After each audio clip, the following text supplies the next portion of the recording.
Don't get into it today. There will be many lessons. I hope you all have your notepad and take these lessons to heart. This will be educational.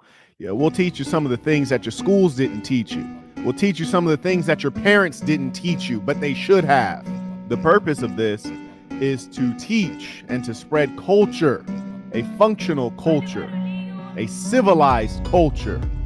That is the purpose of this. And this is going to be a good one, I promise you. I already did my requisite research. I came in ready to go. Now, most of you watching, some of you might be lazy and you might be inconsistent. So don't take this advice because you ain't even figured out how to work hard yet. Because I'm aware that the average person is brain dead. And so I'm speaking to you in a way that's good for you, not good for me. It takes a lot of energy, you could imagine. Now, here's the thing. What I'm saying is not benefiting me. It's benefiting you. So pay attention, for there are many, many lessons. We're going to do some psychological analysis. And as we go through this, I actually encourage you to reflect on yourself as well, because there are certainly things that we can learn from this conversation. Welcome to the intelligent world. I tricked you to get you here, stupid, but you guys are here to learn. Shout out to the real ones who are appreciative and live in a place called reality. And by the way, I want you guys all to be conscious of the fact that there are good people and there are wicked people. Ladies and saints, you look at these people around you, especially if you're successful. They will all betray you. If you've never had experience and went from zero to something, you didn't realize that's a gym. This is what he said. Be aware. Pay attention, folks. But then you have the greedy and the wicked. Keep those ones from around you. You got the greedy and the wicked, man. Cast those demons out. Come on, man. We talking about it. I have a greater understanding. And the reason I point that out is because I want you to understand the level of vitriol and hatred. Your enemies are never, ever, ever, ever, ever, ever, ever, ever going to do you a favor. And the worst thing we can do, especially as good men, because, when we're saintly in nature, we're kind-hearted people. But you got to realize it's a cold world. You did. Yeah, it's a cold world out here. I'm never telling you guys what I'm guessing. I'm telling you what I know. To be able to be here and talk to you and explain things with wisdom, the wisdom of experience, not the guesses of you. Please do rewind the script and let us take a listen at this theater at play. Not the information that you get from Google, but those things you can only know from having lived and done things in this world, failed at things. And I can tell the difference between someone like me who's really done business, whether it was successful or unsuccessful, and the masses on the internet who basically just speak about that which they know not. And when you move faster, you achieve the goal sooner. But here's the key to life that people forget about. This is why you're sitting at home unhappy, because you feel stagnant. You don't feel like life is going anywhere. One, because you failed to set a goal. Number two, because you're not making progress. And I can promise you, anytime you move faster than you expected, you achieve faster than you expected, that'll put a smile on your face. I don't mind being late because I was pursuing my dreams. That's a beautiful statement to be able to make. And it's true. You dig? But the fact is, you got to be ready to move and shake in this world. And they say, if you would like to move fast, do it alone. If you'd like to move strong, do it with others. So, it gets like that. And what you guys have to understand is, just like wealth, it's a triangle. There's fewer wealthy people than there are poor people. Same thing with strength. With strength, it's a triangle. There's fewer strong men than there are weak men. So if you wonder, well, why won't my message resonate? Because most people are cowardly and weak-hearted. They don't want to hear the truth. They don't have a stomach for the truth. Are you guys ready to open your eyes? Or will you remain in a slumber? That's how we landed here. That's how we landed here. You're sleeping. If you seek the truth, you may find comfort. If you seek comfort, you will never find the truth. If you seek the truth, you may find comfort, but you also may find great discomfort. Sometimes the truth is extremely uncomfortable. As I said, I'm the conscience of the internet. That's why. If you wonder why people listen to my message and can't handle it, it's because they can't handle the truth. I'm not here for them. I'm here for the real ones. Of which there are few, but there's plenty. Because here's the thing. One strong man could take out 20 weak men. One lion can take down 15 hyenas. That's the kind of man I am. I'm talking to you the way I would talk to you if you were sitting in front of me. I'm not talking to you with extra confidence because you can't touch me. I'm not talking to you with extra rudeness. I don't have extra bravado. I'm talking to you like I would talk to you if you were sitting in front of me. I have one way of being. I got one way to be. When I first came into the YouTube space, I was one of the few people who used my true name, Marquette Devon Burton, for there is no dirt on that name. That name is pristine the world over. Send that to me. That's a bar. It doesn't sound like a bar, but it is. It's chock full of truth. I'm so good that you can't help but watch. I'm the most articulate man on earth. Didn't come in with fake aliases. Came in under my true name, which I've built up over time, living in the same respectable way. Now, one thing I want to shout out to Marquette Devon Burton. Shout out to that man, host extraordinary, because that man was truly, Marquette Devon Burton, the Saints, they call him the Saint for a reason. That man was truly saintly. The Saints, that's what we need to be, a blessing to people, an example to people. And not only does that come in helping people who are good people, but it also comes in chastising those who are not good people, because they are problematic on the planet Earth. Men and women who join the assassin are those who are ambitious but have a basis of morality. They do not drink alcohol. They do not consume intoxicants of any kind, cigarettes. They prioritize their own health, and they focus on the areas of health, wealth, and relationships. Those are the kind of men that would want to join the assassin. Generally men who are heterosexual and believe in the natural unity and pairing of the man and the woman. Carrying on. And shout out to those of you who are truly enlightened and understand. We teach the leadership class here, which is to say those who have enough understanding to first master the self and then be worthy that they could positively influence others. So often I say things and I know my words fall upon deaf ears. I say things like assassin or nothing, and then people don't understand what that means, as though it's somehow complex. Assassin or nothing. They ask, well, it's like asking me like, hey, can I be on the left and the right at the same time? No, you have to pick a side. It's extremely unmanly to think that you're going to be indecisive and stand in the middle. I did a review of a great work by Niccolo Machiavelli, and the work is called The Prince. It's one of the many books that have been basically bootlegged by lesser authors like Robert Greene. And in that book, it explains that when you have no loyalty, there are no rewards for that. If you're loyal, even to the side that loses, there are still benefits to that, as opposed to being neutral or uninvolved. Pick a side, be a man. And if you're not fully with us, we don't want you. You're not good enough, you're weak. In this life, you will be tested with loss of your wealth, loss of your loved ones, loss of your health, many of these things. And some of these challenges are not of your own making. So those are the things that we have to be prepared for and endure them gladly. And that's one of the hardest things, is showing self-love. And I know you guys might be mind-boggled because it sounds wrong, but it is true. One of the hardest things is for us to show self-love. We'll do some things for our kids, our children, that we wouldn't do for ourselves. We'll do things for our parents, our friends, our siblings, our girlfriend, our love interests, that we wouldn't do for ourselves. You know how many men have gotten into good physical shape trying to get abroad? Guys are now getting BBLs. It's extraordinary. But to do it for yourself, just because you love yourself, you pride yourself, we won't do it. And that's why I often speak against what is commonly stated. People speak ill of pride. They speak ill of ego, but a man needs an ego and a man needs pride. Take pride in your appearance, pride in your hygiene, pride in your work products. So you did a 180 for the female, you got to do a 180 for yourself. And that's why often you hear guys speaking jealously.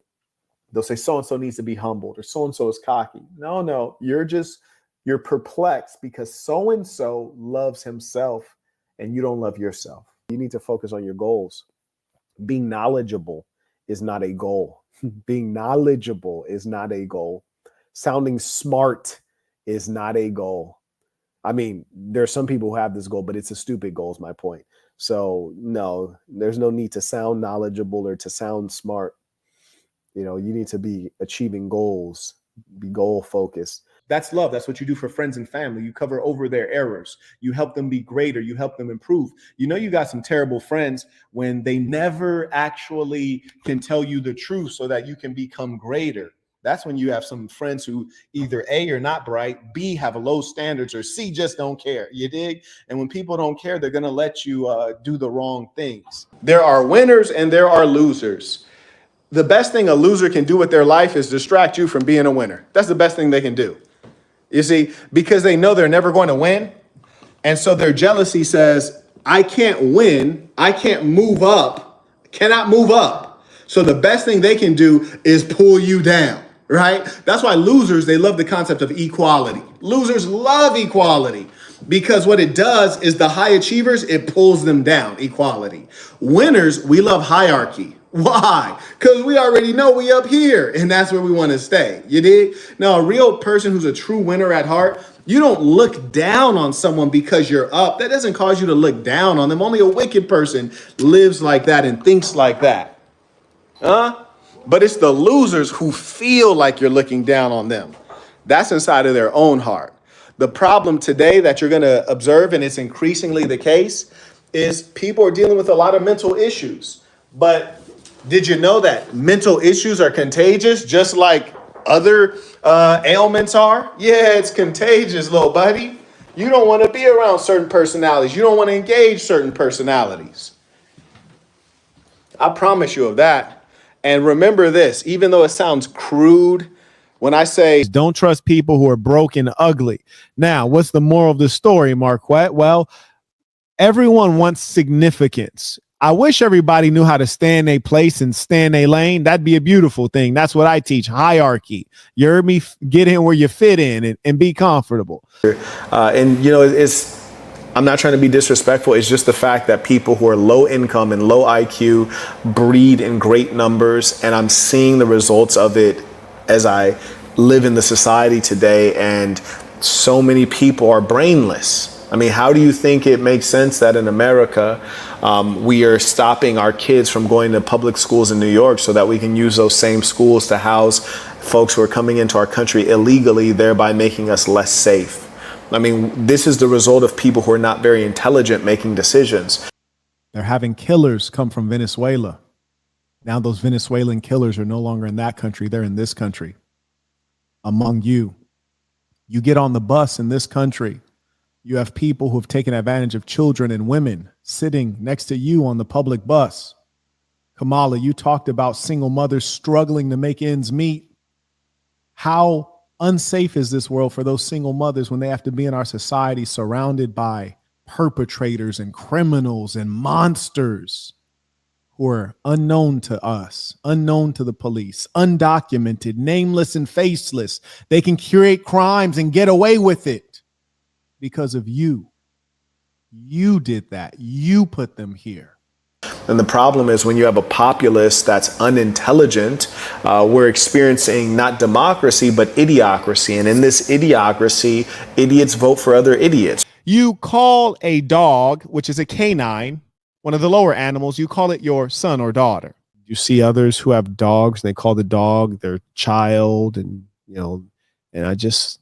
how do you relate to one of the lower animals that has not the gift of language? I just don't understand. So many things. I look at humankind and I don't understand. I have to study them to comprehend and ask them questions to comprehend basic things that human beings do. And then here's the worst part. You're also blocking yourself off from certain things. Like these young ladies who have dogs, I'd never move in with them and I'd never let them move in with me. And more importantly, I'd never have a kid with them because I'm not going to raise my kid around a dog. It's an animal. So there's a variety of reasons. Cleanliness is one of them. That I wouldn't raise my child around the dog. So there's a lot of costs there. You're a poor person doing the things of a wealthy person. And because you are, you're staying poor. Whereas if a wealthy person was to have a dog and they're going to go fly around the world and spend a month out, they can pay for a doggy hotel for a month. They can do that and it's no sweat. It's not a strain. Now, as a poor person, there may be things you want to go do, but you're like, oh, I don't want to put my dog in a doggy daycare. Now you're missing even more opportunities. You're missing out on the person you would have met, the conference you could have went to, the vacation. You probably would have been able to afford more if A, you didn't have to pay doggy daycare, and B, all the expenses you spent on maintaining the dog, feeding the dog, housing the dog, you could have added to your vacation. You're living like a wealthy person, but you're not a wealthy person. And it goes on indefinitely. Anything that you do that is not a necessity means that you're a poor person living like a wealthy person. Smoking cigarettes, you're a poor person living like a wealthy person. Dog, you're a poor person living like a wealthy person. Tattoos, you're a poor person living like a wealthy person. Tattoos, they cost money. And not only do they cost money, they cost opportunity. Like, for example, I got a lot of friends who have tattoos, but they're entrepreneurs. If you're not an entrepreneur and you're covered in tattoos, you probably are costing yourself and you're limiting your prospects. Now, if you're an entrepreneur, fantastic, bro. Like, go yay. But you guys are not realizing that you're locking yourself into a certain level of existence and you're causing yourself to struggle unduly. Let me tell you guys what will save you a lot of money. A good woman save you so much money. And let me just describe some of the things that a good woman does. For many years, I've not done anything regular. Marquette, what do you mean regular? Like go to the grocery store, go to the cleaners, the people who press up my suits, the people who clean my fine dress shirts. Yeah, I haven't been to the cleaners. I don't know what that's about. Why? Because a good woman is like, oh yeah, like I'm going to the cleaners. I'll take this, I'll take that, and I'll go pick it up in a couple of days. I'm gonna go grocery shopping. And a great woman will go grocery shopping multiple times a week because everything's fresh. You get fresh ingredients. You heard me? We don't even really need to use the refrigerator. We get fresh, everything fresh. She's gonna drive and go to the grocery store because that's actually her job. That's her purpose and her joy. And a good woman, man, she's enjoying her domestic duties and she's like, I want to try this recipe. Now, here's the thing. I'm really easy to please. I can actually eat the same thing 10 days in a row, literally 10 days in a row, 3 times a day. That's who I actually am. I'm an extremely simple, disciplined, robotic kind of individual. I can eat the same thing 3 times a day for 10 days. That's my real life. That's who I actually am. You hear me? But Shorty's over here like, oh, I want to try. I want to cook some chicken tagine. I want to make that Indian dish you had when you were in Mumbai. And, like, oh, yeah, I remember when you were in Greece, you really liked this. I'm going to make it. Go ahead. Shit, go ahead. You want to spend 3 hours making a meal? Go ahead. That's what you want to do. Fantastic. But you don't have to do regular things like that when you have a good woman around. She's going to do the grocery shopping. She's going to handle the laundry. I actually enjoy doing my own laundry, but she's going to handle the laundry. One thing I will not let someone else do is I got to iron my own dress shirts. Nobody knows how to iron them right. I got to iron it myself, goddammit. So shout out to all the good women. You dig? The ones who know how to love and serve a boss. Let you all say amen. Let the church say amen if you understand what I'm talking about. Hallelujah. Hear me? Pass around the collection plate. It's real ism out here, man. It's real ism going down. I'm going to go ahead and take a pause for the cause because that was too cold. Shout out to Paul, writes Peace of the Saints. Shout out to Paul. He's very supportive. I'll even see him on, going through the comments and he'll, pop in a super thanks. And so I appreciate and respect it. Shout out to the real men. Stand up, pay what they owe. Pass the collection plate. Go on, Deacon, pass the collection plate. Make sure you get it to them people in the back that don't never give up nothing. Go and give it to Sister Ethel, too, because Sister Ethel tight as hell. Saw you roll up in a new caddy, Sister Ethel. Go ahead and give something to the Lord. Hallelujah. Shout out to those really supporting. And also shout out to the freeloaders who haven't clicked the like button or anything. They're like, look, Marquette, I have no respect for anything on earth. I'm not clicking the like button. I'm not sending $1. I'm just here. F everybody. A shout out to them, too. We need you. Silly little fella. This guy is funny. So the point is, when you don't have a good woman, you end up in the grocery store. You heard me? Now, there's ways to maximize this stuff, but you end up in the grocery store. You end up at the cleaners. You're doing all of these things, which means that it's taken away from your time that you can use to grow profits. You see, like, I would much rather have her at the grocery store while I'm here thinking of another master plan. You feel me? I'd much rather have her at the cleaners while I'm here on a meeting with my tech team, for sure. But another thing is that in the West, we have such broken families and we're so prideful that we're not willing to do what Mexican immigrants do or Vietnamese immigrants do when they come to America, and they'll live multiple people to a small apartment until they can get something better. That's hustle. That's discipline. That's sacrifice. That's what you got to do. But in the West, we're so proud. Oh, I don't want to live with my parents. I don't want to live with my brother. I don't get along with so-and-so. Like, Okay, but stop trying to live like a rich person before you're a rich person. You hear me? Live according to your means. Your means are you need to have a roommate. Your income means that you need to share a car, and that's okay. And you know what? The truth is, people who have actual values, they don't care about those things. You know, when I talk to you, I'm assessing you based on what you communicate to me. You can hop out of a beat up Toyota. I'm going to take it into account, but the way you present yourself is going to be the most critical factor. Like I look at the small things, like for example, like when people come to Assassin HQ, we have white walls. As you can see, we have white walls. There's some people that set things like right on the wall, and it's going to mark up the wall. Of course, I don't say anything. It's a small thing you expect when you have people in the space. The space is going to get like marked up and dirty and things like that. But what I'm watching is to see among you who are the most careful ones, who are the most detail-oriented ones, who are the ones who are awake. That's what I'm watching for, because I'm asking myself who's going to get confirmed next, who needs to go into a leadership position, who's the most competent, who's the most trustworthy. Like if I watch people, I'm like, okay, that guy's not careful. So if I copy the key to Assassin headquarters so that you guys can run programming and run events out of the HQ when I'm gone, I'm not going to give the key to this guy who's not careful. He's the same guy that's going to walk out and forget to lock the door. This guy's going to forget to lock the door. That's no disrespect to him. It's just that's the kind of character he is. And there's nothing wrong with that. So you really have to understand that it's the details. And I remind you, businessmen, details, numbers, percentages. Come on now. And you know, the key is having good women around, but also being within a good culture. And I asked myself, how can we get the guys co-located as well as possible? I've considered buying some land and then like putting some low cost tiny homes or manufactured homes until we can like build something bigger and grander. I also asked myself, what if there's a new construction apartment and then we all just move into the same apartment building? Because as they say, steel sharpens steel, but when you're around people with good habits, you're going to exercise good habits, and you'll be ashamed to demonstrate low habits in front of great men. Furthermore, when you're around people you like and respect, it's easier to go to the grocery store. Hey, bro, let's hit the grocery store. 4 or 5 of you guys head to the grocery store. It's a fun experience. It's a social experience. Or, every Sunday, hey, guys, let's do a little dinner every Sunday. Cool. Have the ladies get together, whip up something, and we all sit down and dine. Of course, we're going to contribute, pay our fair share. Never forget to do that. Pay your fair share into it. But when you're co-located, it's easier to live within your culture. When you're isolated as an atom, it's easy to get subsumed by the greater culture or lack thereof. How many times have you heard me say, we are in revolutionary times? For years, you've heard me iterate and reiterate. We are in revolutionary times. There is much that is confusing. You have many who would speak of the deep state while being a part of the deep state. You have many who would point out the matrix while actually being a part of the matrix. We are in truly confusing times. Some of you try to pick up the good book to understand what's going on, and you only find yourself even more confused. Now the Christian side. It's like, but what is Christianity really added up to today?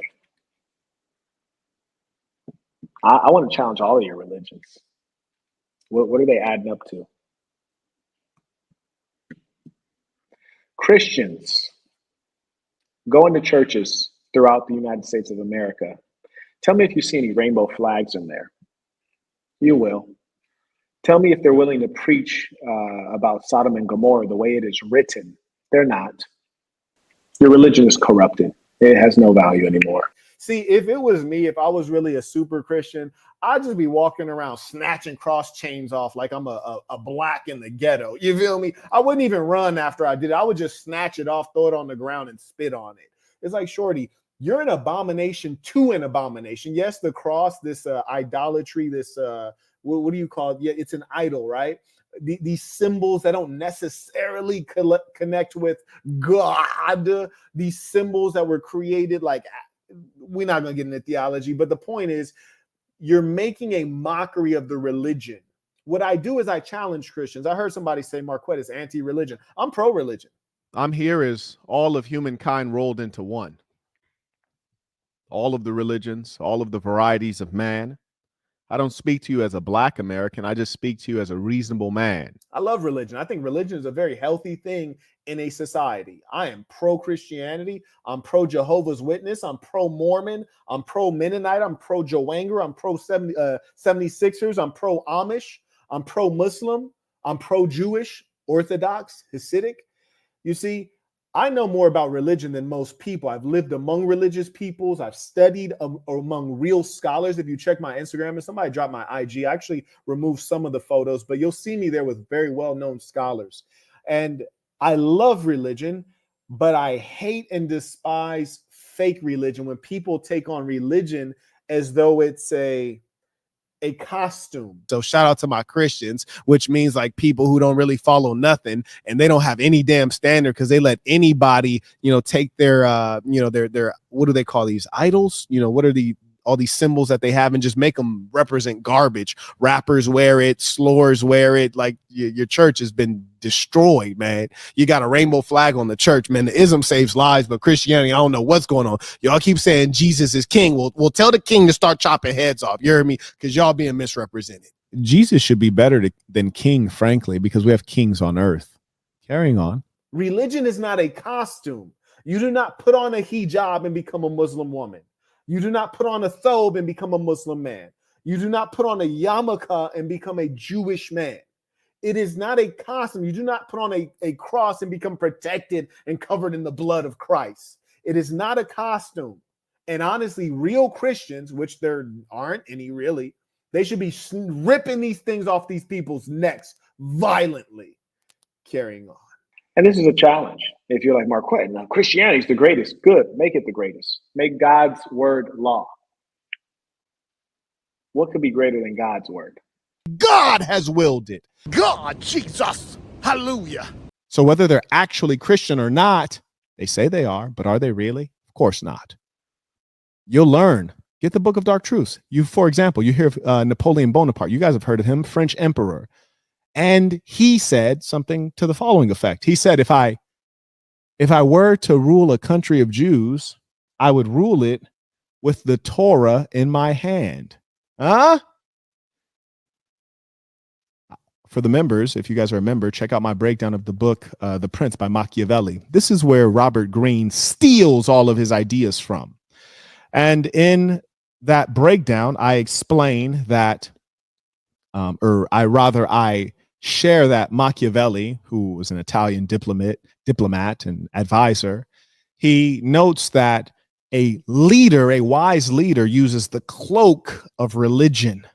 The cloak, he puts on religion and takes it off when it's convenient, like it's a garment, like it's a piece of clothing. And he uses it to cover over his true nature and his real moves and to confuse the populace. Because here's the funny thing, though the politicians don't believe in God, they don't believe in the Bible and Christianity and the good books and the Torah in Islam, they don't believe in any of it. And this is all what happens when you have immoral men running the society, and then you have good boys, behaving well and allowing this stuff to keep going. But you, the average people, you believe in these stories. You were raised on these stories. You love a good story. Yes, you're captivated by a good fiction. Yes? Imagine Islam, a religion of modesty. Look at the United Arab Emirates. What is it most famous for? Dubai. What is Dubai about? Modesty? No. I do believe that the Prophet Muhammad, peace be upon him, was well known for his honesty, yet the Muslims will lie to constantly. And I believe there are many names for, I'm not getting into it. Let me just respectfully say your religion is garbage if it's not doing anything for the people. And if you believe that your religion is not garbage, prove me wrong. Please, I want you to prove me wrong. I want you to go and not spread dawah among non-believers. Don't evangelize among non-believers. Evangelize among those who say that they believe, but do not live as though they believe.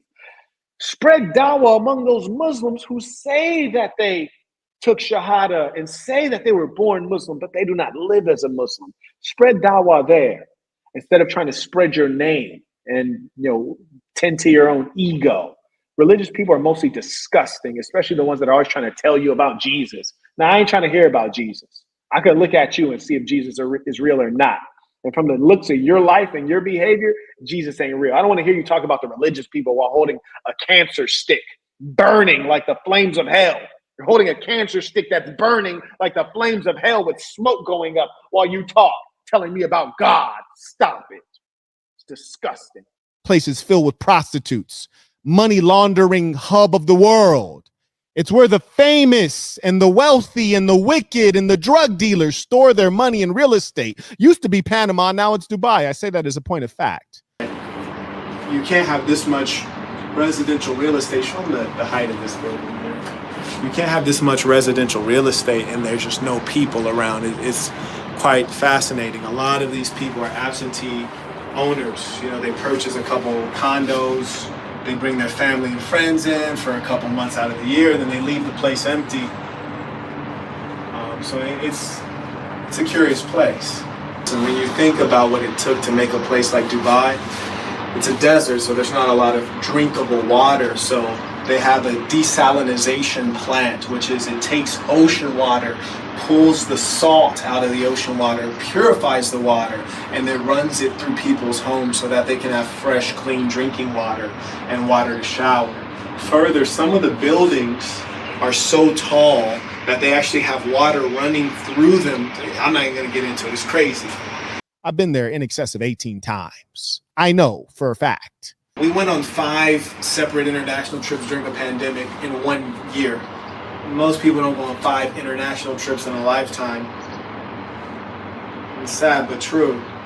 And I share it with you not to be boastful, but so that you know it can be done. So that you know you just gotta want it. Oh, it can be done. You can go buy multi-million-dollar properties in Dubai. They don't even ask you where you got the money. Not that they should. They shouldn't be in your business, but they don't ask. And that's a part of policy. They got a lot of dirty money there. You know what? You go to the United Kingdom, you can't even go to a casino and spend and bring out more than $3,000 US. You got to fill out all these forms. That's because there's no freedom in the United Kingdom. You go to Las Vegas, which is where I live. And once you go over, I think, $10,000, then you got to fill out forms because there's something called the Secrecy in Banking Act. They try to make sure, you know, they claim they're trying to make sure you're not doing anything illegal with money, but it's really just the government monitoring its wealthiest citizens, because those are the ones that are dangerous, right? They can pay for revolution. They can finance the revolution, because after all, what is a military other than paid killers, mercenaries, right? Because what is war other than mass murder? War is mass murder.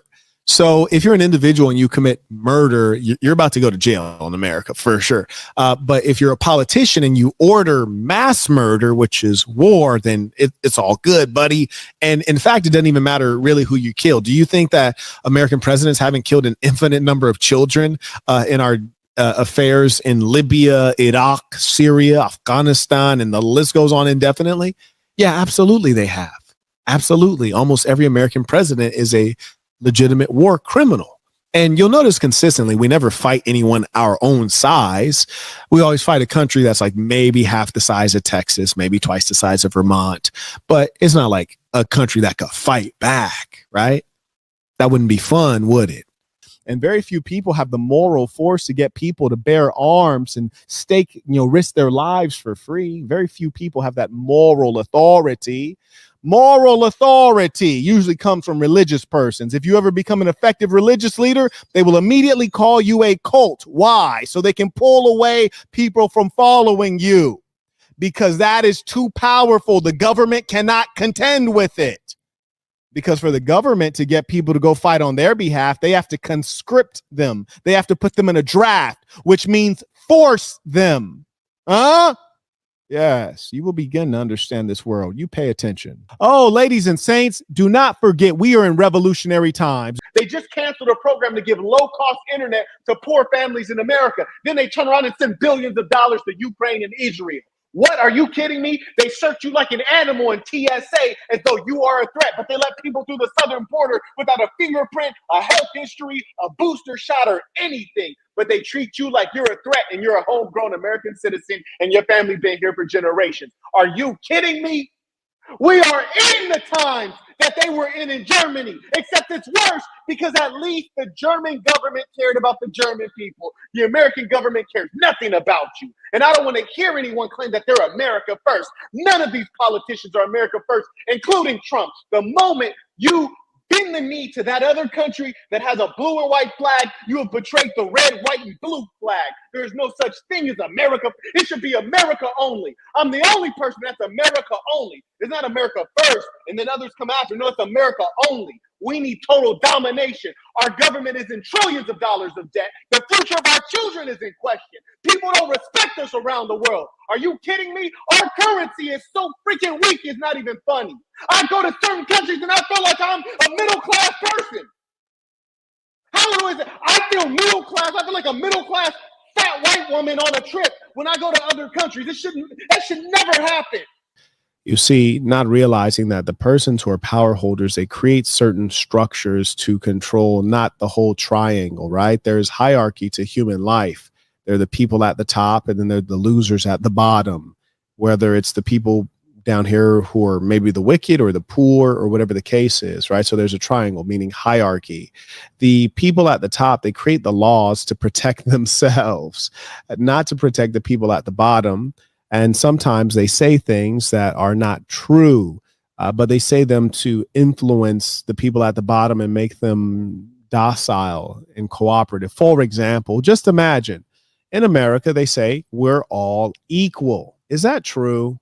Are we all equal? That's a lie. You ever been on an airplane, and when you get on the airplane, there's something called first class. There's something called business class.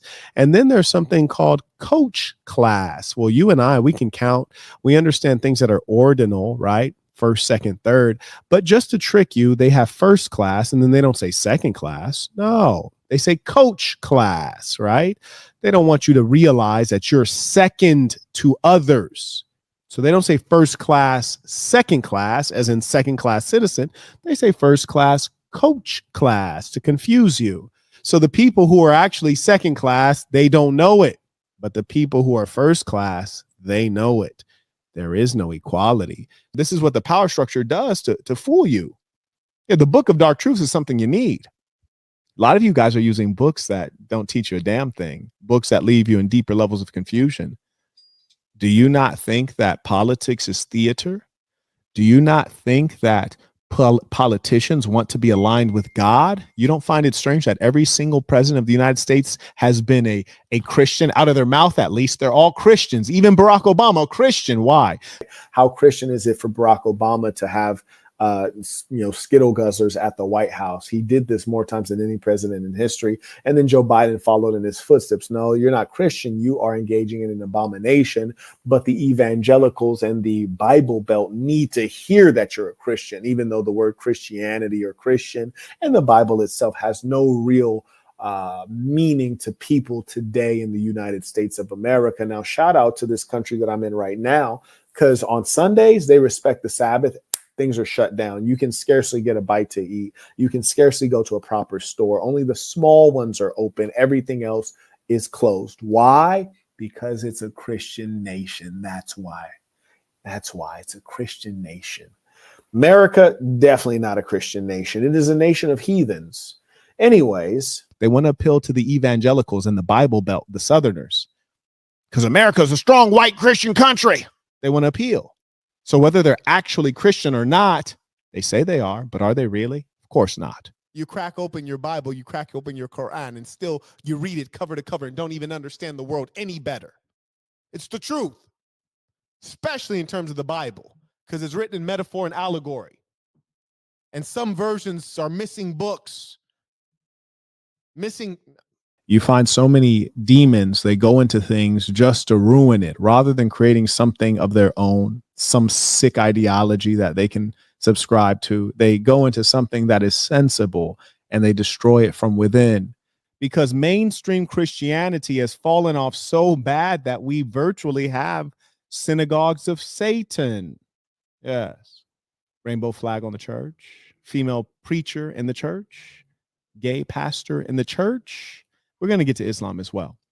But when you look at the Christian woman today, you could never tell that she's Christian. In fact, you can even look at a number of women who engage in adult films. They're wearing a chain, and on that chain, what does it have on that chain? It has a cross, which is a Christian symbol, apparently. I think that occurred in the later stages of the development of Christianity. Apparently wasn't there at the beginning. My understanding is that there was a multitude of criminals who also laid upon a cross, not just Jesus the Christ, but we know many stories have been rewritten, and human beings are not very trustworthy. They're quite deceitful and unreliable. I will be releasing the Book of Dark Truths to the public. There may be a couple pieces I'll take out. And the reason you will be able to purchase that is because it might be my last testament. You heard me, before they take me out. And I want people to be able to look at this world and see what is actually there, because you have been lied to and you are being lied to on a regular basis. Now, you must be conscious of these persons. Sometimes they come into your Christian church pretending that they love Jesus when they really don't.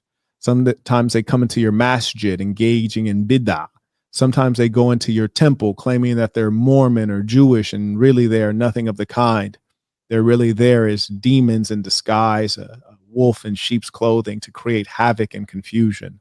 You see, the government will call any form of power other than their own a cult, unless it's an old religion created by Western Europeans, or at least controlled by Western Europeans, where they control the narrative and the imagery. If it's not such, then they will call it a cult because it is a rival to their own governmental power. Governments don't like militias. Governments don't like organized entities. They'll call it organized crime. They'll call it a cult. And those who are sheeple, the sheep will do the same thing. They'll follow the government line, not even knowing it, which shows you how impressive government propaganda is, or how low IQ is among the populace. A little bit of both, perhaps. But anyways, you notice this fellow is constantly speaking in terms of liberals or left and right. He's a part of a mafia, the LGBTQ plus mafia. Oh, and by the way, if you're wondering, what does the plus mean? Oh, well, the plus, that is, those are the ones who are adult males who engage in pederasty. Yes, that means that they're grown males who like little boys. Yes, that's what the plus is. They just haven't told you. What sense does it make? LGBTQ? That's a lot of letters already, isn't it? You got Bruce Jenner in there. You got Ellen DeGeneres in there. What else is in there? LGBTQ plus. What's the plus? Yeah, it's the grown males who like little boys. That's what it is. And they're going to wait and tell you what that plus is. But I've told you today. And today is when you should start fighting against it. Yes, imagine we've reached a time where adults will yield and let their children be brainwashed in the school system. We've reached a time where your government thinks that they are more apparent than you are. Imagine. Your kids go to school and they can tell a counselor that they don't feel like they are their gender because they've been programmed all day by their teacher who is, and then they can undergo damaging, irreparable, irreversible surgeries that mutilate them. And they can do all of this without the permission and consent and awareness of their own parents.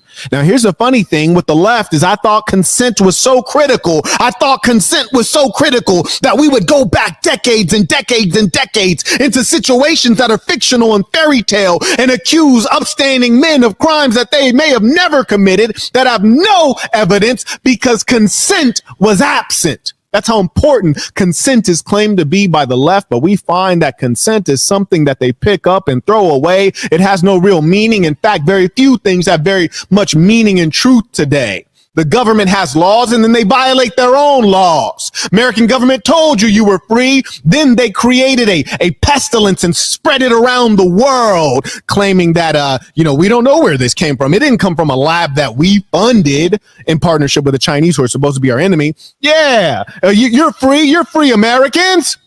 That's what we tell the veterans to fight for, our freedom. Then the American government took it away all at once, and the other governments of the world followed suit.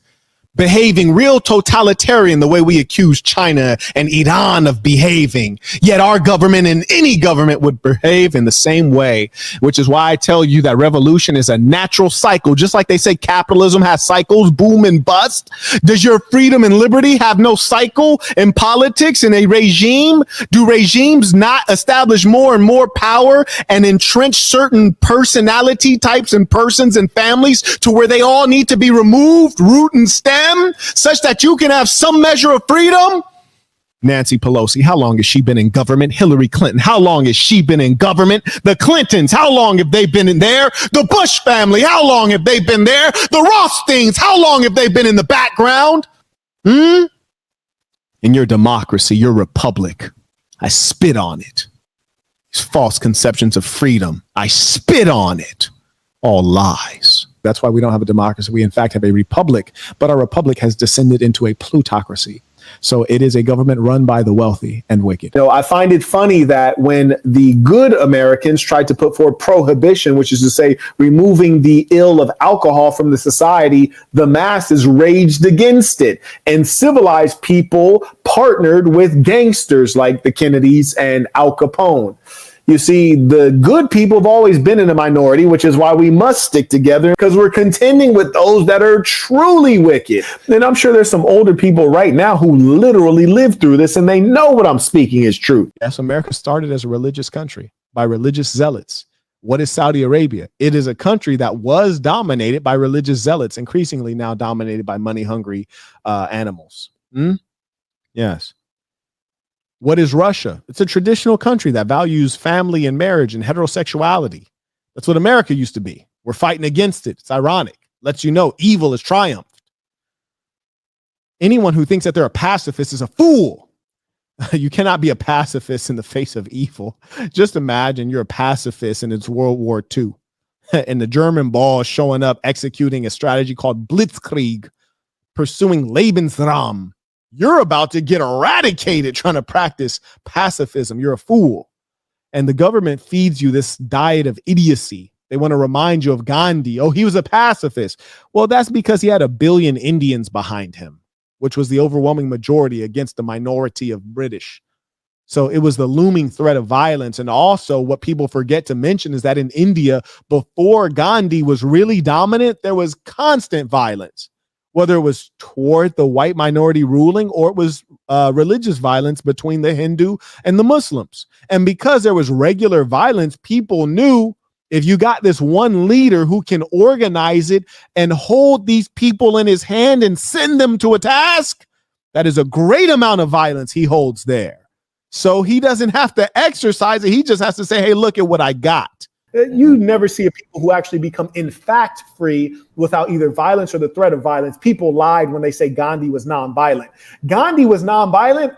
Was he really? When you got 1 billion Indians following you, 1 billion with a B, and the white colonizer is the minority and all these people are following you and you say, hey, we're going to do a march with 800,000 people. It's a peaceful march. Do you think the people you're marching against aren't looking at 800 niggas like, shit, that could become a violent march real quick? So what he did was he showed them like, look, I ain't gotta do nothing violent. I got 800,000 niggas behind me. You know what that means.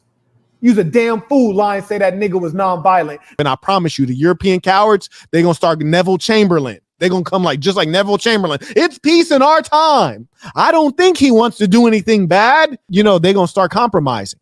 That's the key, because power only respects more power, especially when you're dealing with bullies. Yes. In fact, the American government, particularly the Obama administration and the Obama-Biden administration, have been found out to have bribed and forced and influenced various organizations on both sides of the aisle, including Fox News and media giants such as Facebook, to put out a certain messaging around the vid, if you will. The vid, the one that comes before 20. The reason that propaganda works so well is because the American government keeps you poorly educated, especially if you are a low-income American or increasingly a middle-class American. The American university system is the best in the world. I'm not saying we have the best individual universities. That's not true anymore. It hasn't been true for some number of years. In fact, the best engineering university is not MIT, it's some institute in India. So, but when you look at the best university system, America's universities are world renowned. And you look at cost as well, they're the most expensive, they're very well funded. And so our university system is excellent. However, our public high school system as a system, our elementary education, primary education, secondary, as a system, they're terrible. And so what you should be asking yourself is, why is it that they want us not very sharp? Why is that? Well, I think it's by design. Undoubtedly, democracy presupposes that you have an educated populace. The reason I bring up this conversation is because this is politics. Politics is who's running things. Politics is what culture will dominate. Politics is, how is the way the society is operating affecting my family, affecting my finances. One of the reasons I teach entrepreneurship so strongly is because I want you guys to be able to spend the dollar within your community. If you need a t-shirt, MDB label t-shirt. You heard me, don't wear a Hanes t-shirt. You ever met an MFer named Haynes? Do you know somebody named Haynes? No, you don't. Do you know someone named Marquette Devon Burton? Yes, you do. And here's the funny thing. You might buy some MDB label and it's not even, the profits don't even go to me. They might go to someone just like you. That's how you keep the money in the community. When I say the community, I'm not talking about black people. I'm talking about the saints. I'm talking about the saints. They might be Asian. They might be white. They might be Indian. They might be Filipino. They might be Pacific Islander. They might be Georgian. I'm talking about European, not Atlanta. But the fact is, those are all the things that you need to think twice about. This is not a direct democracy. We do not engage in plebiscite very often. This is a republic, which is to say that the people, the average persons, the imbeciles, the working stiff, they elect someone to represent them, which is to say someone that is at some level their superior, right? Theoretically.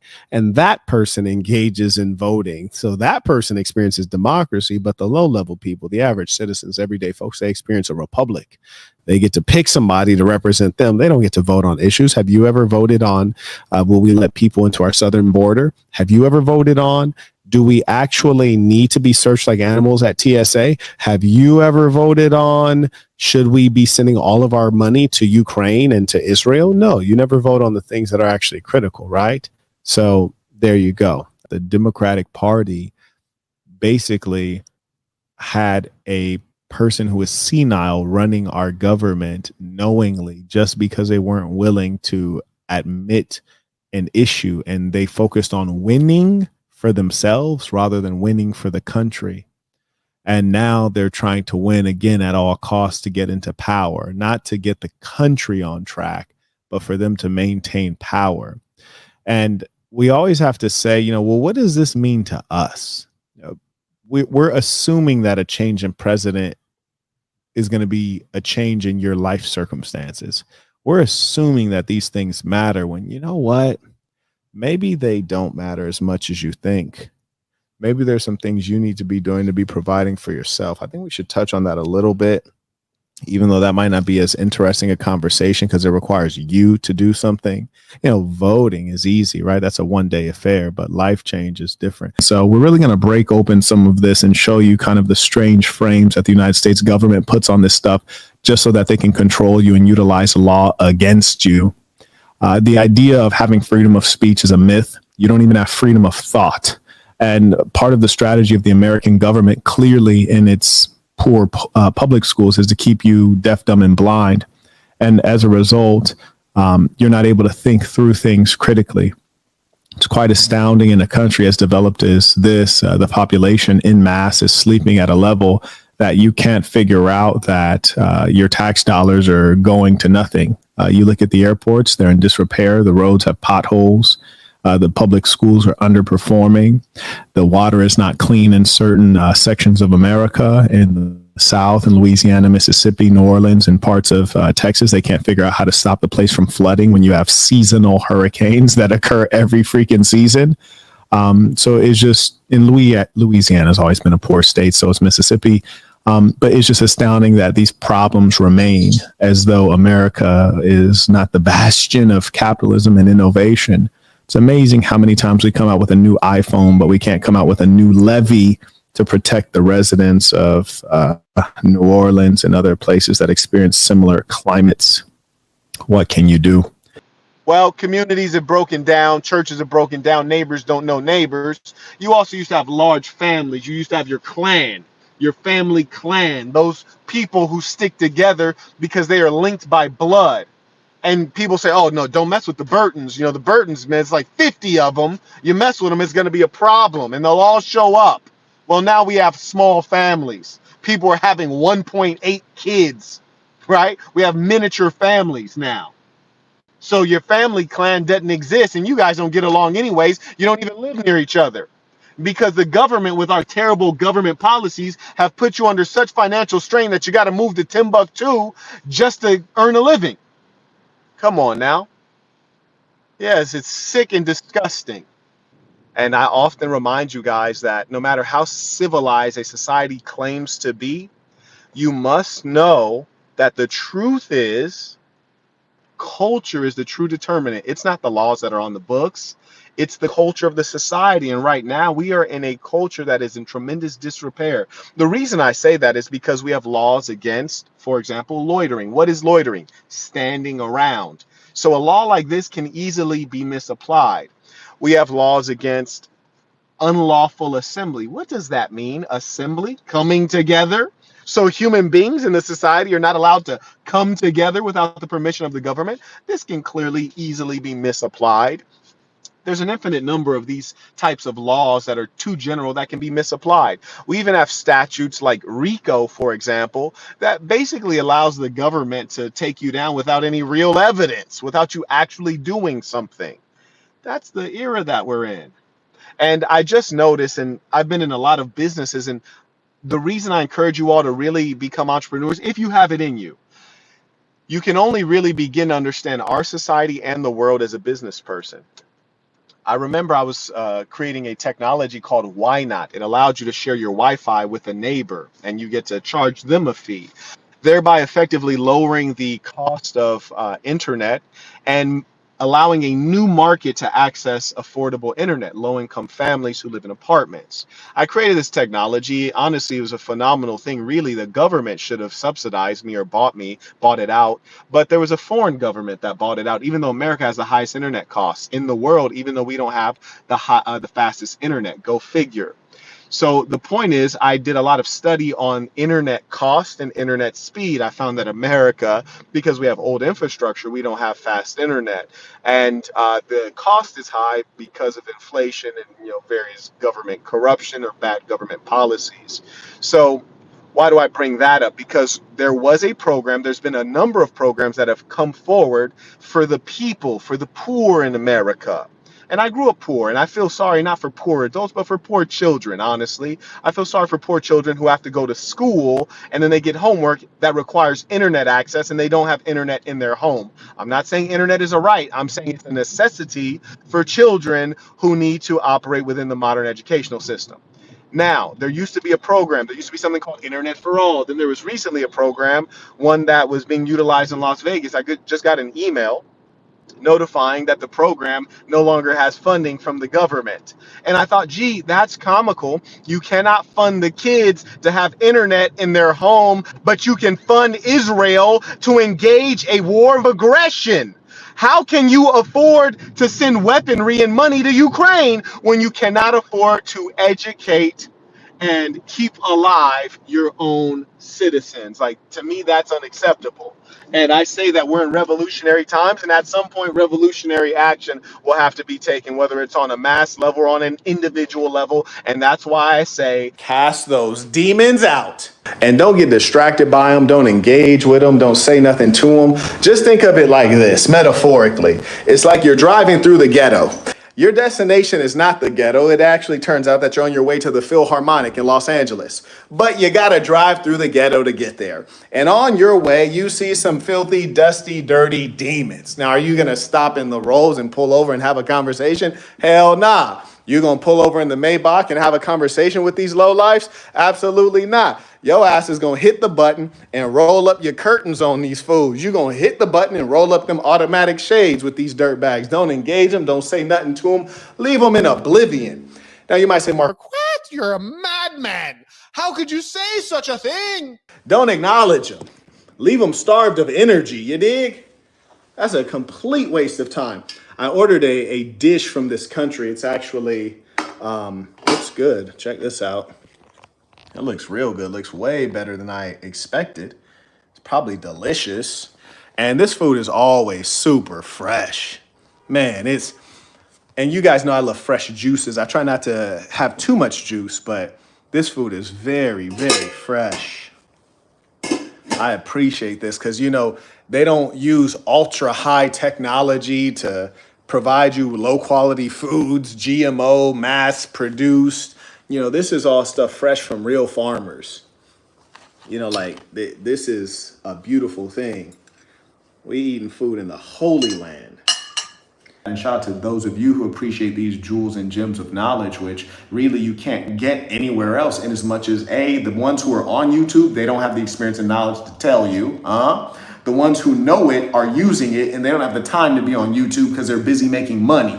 Yeah, they're obsessed capitalists. My thing is, I'm here as a teacher, as a spiritual guide, because I realize that, one, I've lived longer than I expected. I didn't expect to be alive. Number two, I've achieved far more than I expected or anticipated or anyone else thought. And now I have the opportunity to be a light to others. That's the thing that makes me happiest. And as you would have heard if you've been to my conferences in person, I always tell you, I'm not here to become a millionaire. I don't want to make millions. I want to make millionaires. That's more interesting at this stage. I'm about making the rich richer. People say, oh, the poor get poorer, the rich get richer. They said it's a negative thing. No, I think that's fine. I'm here to make the rich richer. If you're rich in spirit, you're rich in ambition, you're rich in goodness, I want to make you richer. I watch human beings, and I understand the guy that's blowing the leaves is going to forever be blowing them damn leaves because he ain't thinking of no damn ideas. You know what I mean? He's not trying to figure nothing out. I've never been in one situation and not been trying to figure out what the next situation is. Come on, man. And you have to make adjustments in life. This is what the wise do. And we also are able to acknowledge and realize the limitations of others. Those men who are great men, and there's a difference between bad men, good men, and great men. There's levels to this. I'm going to write out a chart for you all. In real life, I will. But there's this female who says, hey, you got to be monogamous with me. Now, I'm your only woman. Okay, for sure. Then you ask her to do something for you. She can't do whatever you ask, whether it's sexual, whether it's a task or what have you. Like, oh, you want to be my only woman, but you're not even competent to do what I want, or you don't have the interest in satisfying me physically, whatever the case was. So it's laughable. So you're dealing with someone who is unrealistic, someone who is not a loving person, more narcissistic, and a person who does not think in systems, not realizing that, well, if you're going to be the only woman, you have to do everything, right? Now, if say you were one of two wives and one wife doesn't want to cook, the other wife can cook, perhaps, but she doesn't understand systems. So there's always going to be a problem. And you know what? Some people, they live in chaos. Yeah, I know for sure. Yeah, I'm not making up things. I'm talking from the experience of a man who's traveled around the world. And when I go to a country, I get all up in it. You heard me? So some wicked people, yes, they live in chaos and they enjoy argument and negativity. If you're a very even man, you're the kind of person who doesn't argue. Like me, I don't argue. I don't argue at all. I don't argue and I don't chase them. I just replace them. That's it. Or I marginalize them. So the young lady who said, oh, slow down, you're walking too fast. Oh, really? Okay. Yeah, I even slowed down for her. But see, here's the thing. That was the last walk she ever took with me in her whole life. You dig? She ain't never walked with me again in her whole life. And that was why. So I'm not going to argue with her. If I think there's a case where I can learn something, I'm always open to learn. So I did, in fact, ask her because I wanted to understand before I had her hit the road. I said, hey, what makes you think that I should walk at your pace as opposed to you walking at my pace? She says, because my legs are shorter. And I said, well, my legs are longer. She says, well, I'm accustomed to Muslim men being accommodating to a Muslim woman. Oh, I said, oh, I'm accustomed to Muslim women being accommodating to a Muslim man. So explain to me. I'm waiting for you to tell me something that has meaning that I can't say right back to you. She said, well, I just want you to walk slower. I said, okay, fantastic. You're done. You're done. I don't even have to say you're done. I just say that in my head, and then boom, there's no more communication. She keeps reaching out, but eventually she'll get the picture. And the sad reality is that that female's never going to change, even if she says she's going to change. You know, when you're in a strong position as a man, which I am, they always tell you they're going to change, they're going to improve, they're going to do better. They don't. They never do. No, very few people on the planet Earth can improve. Most of them, when you meet them, that's who they are. With women, they're hiding it. And once you get a little bit of time in, once you've had an argument with them, that's who they are. And it won't change. Very few people can change and adjust. Remember that. Never forget that. And in my book, The Black Box, I talk about that. If you take anything from this conversation today, take the idea of being serious, take the idea of being manly in all that you do, having intensity, oneness and simplicity. And there'll come a time when you know that you've really accepted the ism and you're living by it. You'll know. Your behaviors will change. The way people perceive you will evolve. The way you perceive yourself will be different. Their hierarchy is such a real thing that I could sit here and tell you guys the truth of everything and people will still be broke. You feel me? Like, I can tell people the truth of everything and some people won't believe it. Some people won't be willing to do it, and everything will just stay the same. The hustlers will keep hustling. The winners will keep winning. And the losers will keep losing. They'll have an explanation as to why they lost, and it won't have anything to do with them or personal responsibility. But that's kind of the funny thing about our era. We used to think that there was people holding back the information. Nah, we're in the information age. The information is everywhere. But so few people are willing to do it. And being that we have mental illness skyrocketing, people can't get in control of their mind. Mental illness is widespread and accepted. It is so widespread that it has become normal. Because of technology, understand this. We have a minority of psychopaths who can project their voice and make it seem like they are numerous when really they are few. Yeah, they are few. So there are few people who actually engage in LGBTQP practices, yet their voice is so big because they brainwash you with Netflix television shows, family sitcoms. They brainwash you with TikTok reels or whatever you call them, where you see all these transgender individuals. We know that mental health issues are widespread. How do we know? You were born a male, but you claim to be a woman. I am the conscience of the internet. You would think that the major monotheistic religions would do something to curb the decline of society. Maybe Christianity would stop it, but instead Christians fly the rainbow flag within their churches and have female pastors and speak of inclusivity at any cost. You would think the Muslims, Ramadan Kareem, to all of the Muslims. You would think the Muslims would stop it, but they're busy fighting one another and blowing each other up, while the Islamic leadership, the so-called princes and sheikhs in Saudi and United Arab Emirates, they sit in the lap of luxury in Dubai, and they allow their Muslim brothers in the Ummah to suffer in Gaza. You would think maybe the Jewish people would do something, the chosen people, yet they sit back and count the dollars from their efforts as international financiers and banksters, those who control the media and actually spread the poison as opposed to stopping it. People speak of God, but who really believes? People speak of morality, but who actually lives it out? Government data in the 70s actually revealed that those who abuse children are disproportionately Skittle guzzlers. It's overwhelming. Well, I'm not surprised at all. They're willing to do things that are unusual, atypical, and strange. Furthermore, they're really able to operate as an insidious force because understand this. I remember when I was playing football, tackle football or basketball, my coaches would come into the locker room. Guys are undressed or half undressed. You don't think anything of it because you assume everyone is normal, mentally healthy, heterosexual male. But no, not today.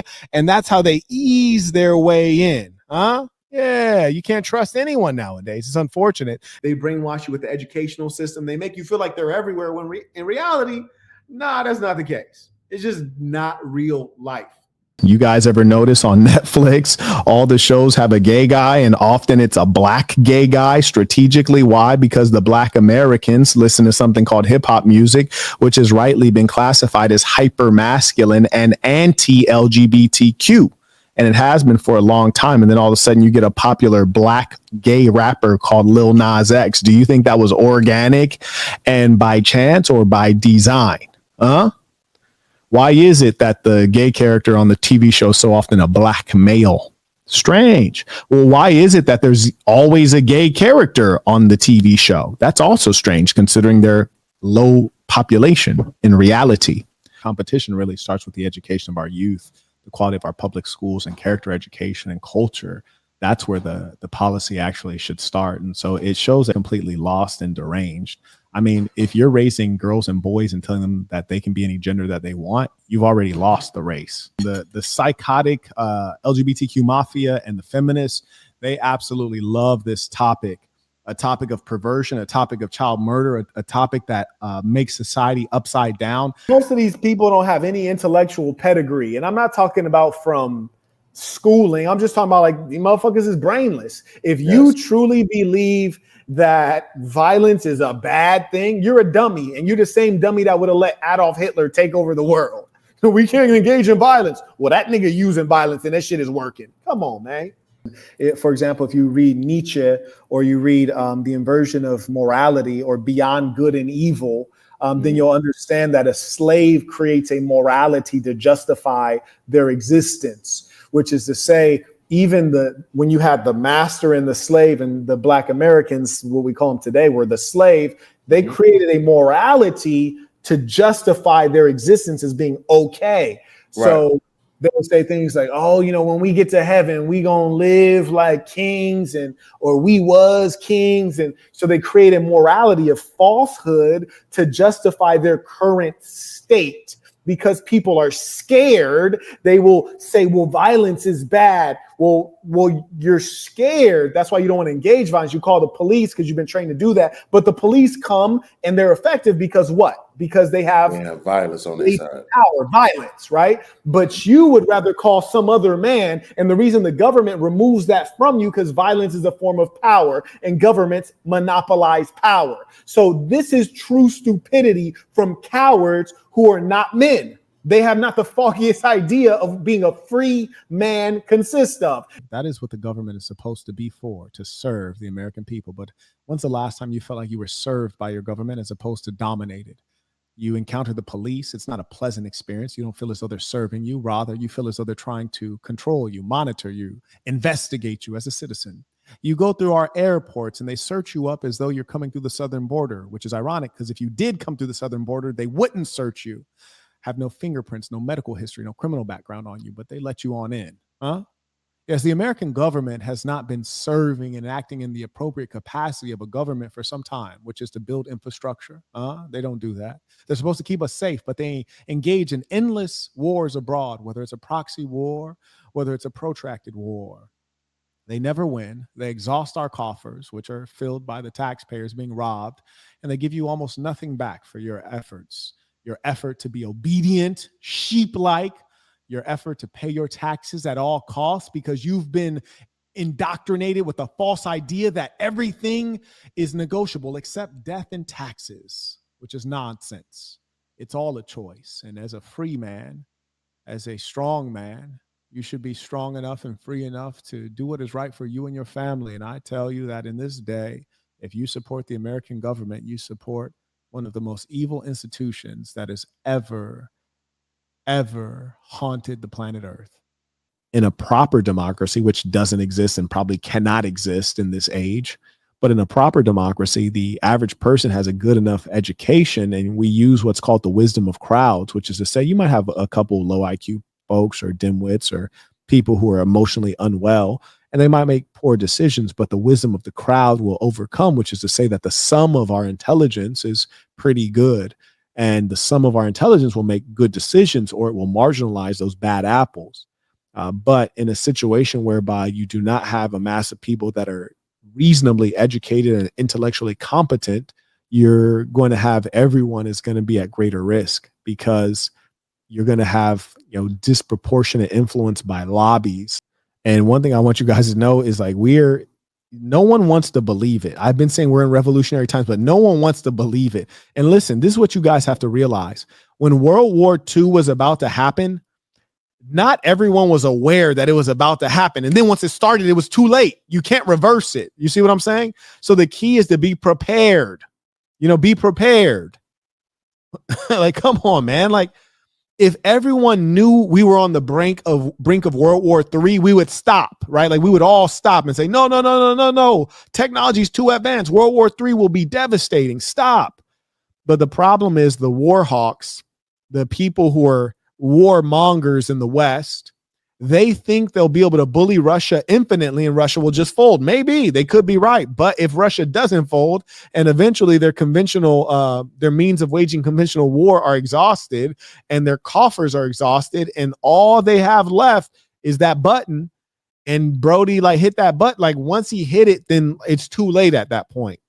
And so the world has come to the brink of nuclear warfare many times. And the Americans have been quite effective in getting to the brink of it without suffering it. And the one time we did engage in nuclear warfare, it was America that used it. But at that time, we had superiority in terms of, those weapons and the willingness to use it. We were on our side. We were really the only ones who had that kind of weaponry and were willing to use it. Well, I don't think that's necessarily the case now. So, who knows what the future holds, but in either case, what we have to know is if something starts to go left, you want to be around people that you know well, people who will protect you, because the worst thing is to have to wait for 9/11. You dial 911 and see if the police show up. You're already seeing in places like California, 911 is not working. You hear me? The government is failing you in basic services.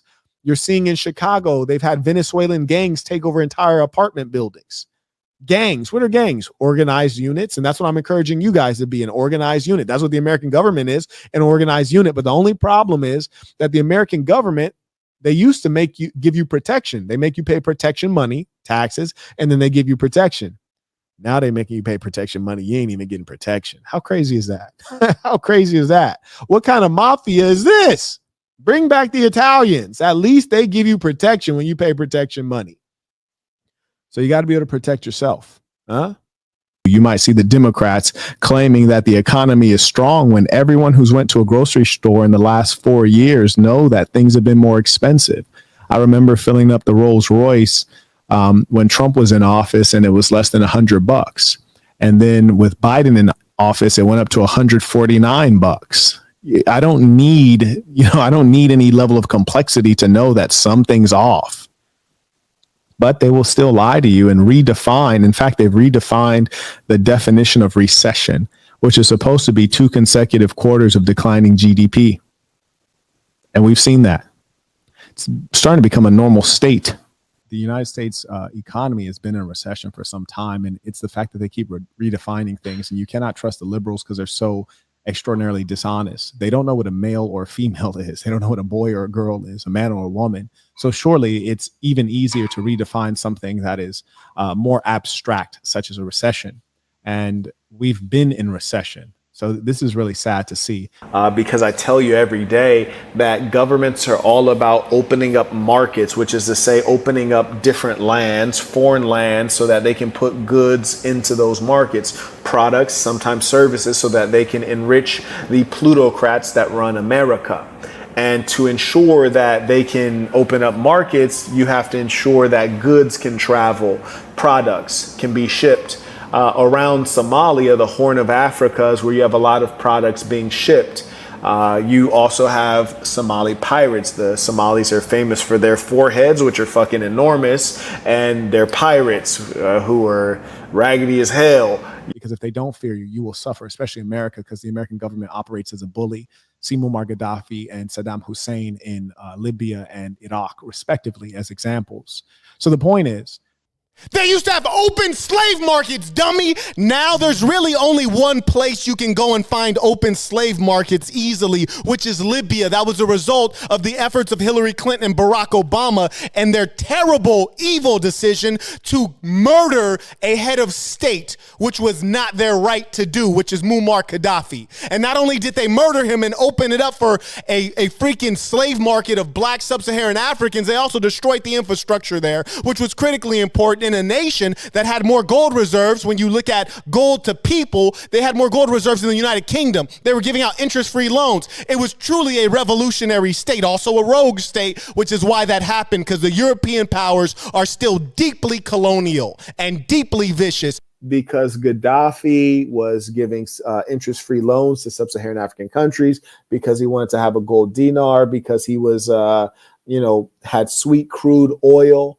because he spread ideology, various reasons. And the CIA, they go around the world trying to control everything so that it's favorable to American business interests, multinational corporations. If we were to name the number of wars that America started, it would be perhaps too many to remember. If we wanted to name the number of wars that Russia started, it would be a very insignificant amount. Even if you want to name the wars that China started, insignificant. I can't name any. So the point is that it's clear who the aggressive force is on the planet Earth, who the violent force is. And when you can start spreading that easily fact-checkable information, then I think you can start to turn the tide. Speaking of violent culture, the most violent people on Earth are the whites. All of the data is there. If you look at something called World War, well, they've all been European affairs. If you look at genocide, well, those are largely European affairs. You look at colonialism, mass murder, in other words, those are all European affairs. By far the most violent people ever to be on Earth. So it is quite comical to me when you speak of crimes, you speak of petty crimes. When I'm speaking of crimes committed by the Europeans, the whites, we're speaking of crimes against humanity, things that are extraordinary in scope. The eradication of the Native American, it's extraordinary. The mass colonization of the Africans. And you look at the Belgian Congo, where they used to cut off the limbs of children, like actual toddlers. This is monstrous. You'll never find black people doing this kind of thing in a mass organized fashion. You won't even find Chinese people doing this in a mass organized fashion. You look at Australia, which was an entire continent that's depopulated by the vicious, cruelest group of people ever to exist. Now, would that make me a racist to say that? No, we're just recounting the facts. But the reason that I point that out is not to paint whites or Europeans in a negative light, but rather to bless you with the truth. It's because us, as good people, we have kind hearts and we want to help people, but we need to be thoughtful about who we help, where we spend our dollar, who we spend our time with. That's what we need to be conscious about. But, there's different types of leaders, whether you're looking at business or politics. There's some entrepreneurs, they're really good at founding a business. They're the idea guy. They're good at product development. And so they're able to start the business. Then there are those who are good at growing a business, right? Expanding something where there's already a model and a system. You expand the business. Then there are those that are great at managing a business. Maybe you have a developed corporation. It just needs a great manager, someone to manage what is already there to stabilize things. Those are generally three different personalities. The same thing is true in politics. Some persons are great revolutionaries. They're revolutionary thinkers. They're revolutionary fighters. Like perhaps a Robert Mugabe in Zimbabwe, rest in peace, one of the greatest leaders ever to be on the African continent. He's a phenomenal revolutionary. Then there are those who are great at actually managing, and the same can be true of Fidel Castro. Then there are those that are great at managing a nation state. I think Muammar Gaddafi was excellent at managing a nation state. He did a phenomenal job. So that's actually managing the affairs of government, which is generally a different personality than the revolutionary personality. Then there are those that are great at expanding a nation's influence and power. That means you're looking at perhaps a Joseph Stalin personality or a Vladimir Lenin personality or, many others. But these are all different personality types generally. Where was your freedom at when you couldn't go outside? Where was your freedom at when they told you, hey, stick this needle in your arm? Oh, yeah, you need a booster. Matter of fact, you got to boost the booster. Let's keep boosting. Boost it, boost it, boost it. Where was your freedom then, little buddy? Come on now, you don't have freedom. Yeah, my grandmother could go catch an airplane just like it was a bus, a city bus. Go buy the ticket, hop right on. No search down like an animal or criminal. Now we got to get searched like animals. I try to book flights, like 6 hours in advance, and the airlines won't even book them anymore. Why? Too many regulations. And when is TSA going to figure out that a bottle of water is not deadly? When is TSA going to figure out that Chanel cologne is not going to body anybody? It's not poison. It's not dangerous. When are they going to figure that out? Huh? Been 10 years. They ain't figured it out. Yeah, buddy, you're not fighting for freedom, man. Stop it. You've been brainwashed, goofball. I mean, I've never been in TSA and looked around and said, wow, these are really serious people. They're serious about my security. Every time I look at TSA, I'm like, these are fat imbeciles who probably only have a high school degree, and their biggest concern is stealing my lotion and my bottled water. Their biggest concern is not my safety. Their biggest concern is stealing my lotion and my bottled water. I'm convinced that these folks work for like a water corporation or a cosmetic corporation, and they're just trying to get us to drive up purchases by having to rebuy perfectly good cosmetics and water that we have to throw away for no reason, because apparently our government is not sophisticated enough to figure out if a bottle of goddamn water is dangerous. Our government is not sophisticated enough to figure out if eye drops are going to kill people. TSA is mostly a waste. And also, you ever notice that when you're going through the security check, there's like 80 TSA employees, but maybe 18 of them are engaged in work while the others are texting or having, jolly conversation? You ever notice that? Yes, I'm pointing out to you that much of the world that you live in is an utter joke. If you haven't got the Book of Dark Truths, I highly recommend it, for you might understand the world that you live in better. It'll give you more peace of mind. Yes, and maybe you'll get a couple laughs too as you look at people exercising strategies that add up to nothing. Come on now, it's strange. Yeah, buddy. Yeah, buddy. Oh, man, it's a dirty job, but somebody's got to do it, telling the truth. That is one bit of my good fortune, is that my audience is intellectual. We talking about the stuff the others can't talk about. They don't have the brains and experience for it. I don't tell you because it's entertaining. I tell you the truth of how to live a happy, peaceful, prosperous life. When I tell you guys, do not engage in intoxicants, drugs, alcohol, that is because it will destroy you. It will not only destroy you directly by adversely affecting your health, it will put you in horrible situations that you do not want to be in. I remember in Baltimore when I was moving through a couple places, the OG told me, if you're not selling drugs or using drugs, you won't have any problems here. I repeat, if you're not selling drugs or using drugs, you won't have any problems here. That's an aphorism. If you're smart, it's an aphorism to you, which is to say that, if you're not selling prostitutes or using prostitutes, you won't have a problem here. If you're not selling drugs or using drugs, you won't have a problem here.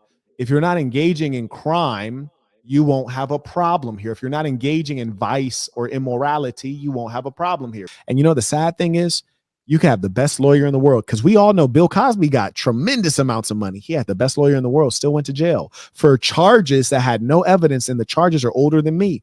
Those women claim those things happened before I was even born, before you guys were born. Shout out to the fact that your ass ain't got to do nothing on time. Wait till the evidence is gone, because our legal system is so corrupt. You can convict niggas with no evidence. Shout out to Bill Cosby. Free Bill Cosby. Free Kodak. Free Lil Boosie. Free all my niggas. But anyways. So you don't ever want to be in a situation like that. Now, check this out. In other situations that are not related to domestic violence, RAPE, SA, or things like that, you have to rely on evidence. Like, for example, the police tried to slap me with a crazy case. I gave a blood draw. You hear me? Yeah, I gave a blood draw. When they check my blood, they're going to find out this man has no alcohol, no drugs in his blood at all ever. I'm off. Easy work. So you always want to make sure that you're keeping clean, because you're going to need to be clean. I promise you, man, we're in a wicked society with a wicked government. You're going to need to be clean out here. Keep your nose clean, man. Again, when we talk about the American standard, in most countries, you can't drink water out of the tap, even in developed countries. That used to be an American standard. Now in America, you can't drink water out of the tap. It's quite disappointing. And that's precisely why increasingly you have to build for yourself. The governments are less and less reliable. And you too stupid to question it. You too stupid to question it. Going along with this nonsense. Now, most of you watching, some of you might be lazy and you might be inconsistent. So don't take this advice because you ain't even figured out how to work hard yet. But once you figured out how to work hard, what you want to do is work hard on different activities and figure out which of these pursuits is going to make money for you. And then you go hyper focused, Super Saiyan mode on that one thing that is easy for you to make money at. Easy for you to make money. For example, if there was a public speaking contest and they're giving out $20,000 for the best public speaker, I say, oh, that's easy for me. I could walk up and, pretty much do that with minimal preparation. So what I'm telling you to do is to do what is easy for you, that you are skilled and competent at, that takes low levels of energy. And also, if you have multiple income streams, which I do, I hope you do, it's a beautiful thing. But every now and then I'll shut off one income stream. If it's not streaming fast enough, it's not streaming vigorously enough, I'll shut it off and focus my energy, effort, capital, and attention to my other streams. You see, it's much better to have one strong income stream or two strong income streams than five that are all right. Because what happens when you split your attention between different businesses and pursuits, you forget that it takes a lot to be in different industries. What I mean is, say, like, for example, when I was in tech, I had an intellectual property attorney, right? He can deal with, certain complex algorithms that we need to patent and all this stuff. But if I want to say, hey, I also have a fashion business, can you help me with that? No, he can't. So it would be much better for me and that relationship if I had like 3 different tech businesses, I could use the same lawyer. But if I have businesses in different industries, I might need different types of lawyers for different things. Like, for example, I was in another business that required significant levels of compliance. And so I needed a different kind of team to deal with that. So you often want to ask yourself, how can I be in one industry, maybe in different like slithers of the industry, to where, if one business tanks, they're not all going to tank at the same time. But you have to think strategically about how to do this stuff. Come on now. So you guys are often wanting to get into entrepreneurship, and I fully support that. In fact, I promote it. It's not for everyone, but for those of you who can actually get it done, you absolutely should. It is life-changing. Not only in terms of wealth, but also in terms of something much greater than wealth. Freedom. Yes, if you don't have time, you are not wealthy. I once was a person who owned a company and still didn't have time. I had lots of money. I didn't even have time to spend the money. And I even have friends to this day who run large international corporations with tons of employees, and they don't have time or freedom. So that is not what you're looking for. You must design a life. And that's why I give you this guidance, because you can do things the hard way or the easy way. And your goal is to find a way to have an unfair advantage, or to find something that is easy for you and perhaps hard for others. One thing I want to give you guidance on when you're asking yourself, well, what product can I bring to market? Or even what service can I bring to market? Now, when you're trying to earn $1, there may be ways that are more accessible, easier for you to start with, and then you'll graduate to products that are perhaps more complex or more profitable.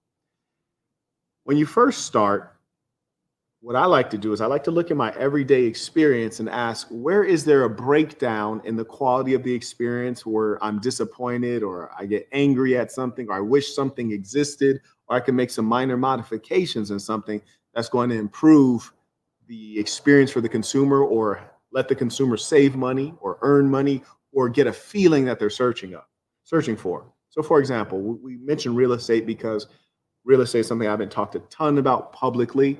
For those of you who are wise, you'll get the guide to investing in commercial real estate, which you can get at thesassin.com, THESASN.com. Mark Pfeiffer, my good friend, real estate mogul, very successful in that business, also e-commerce.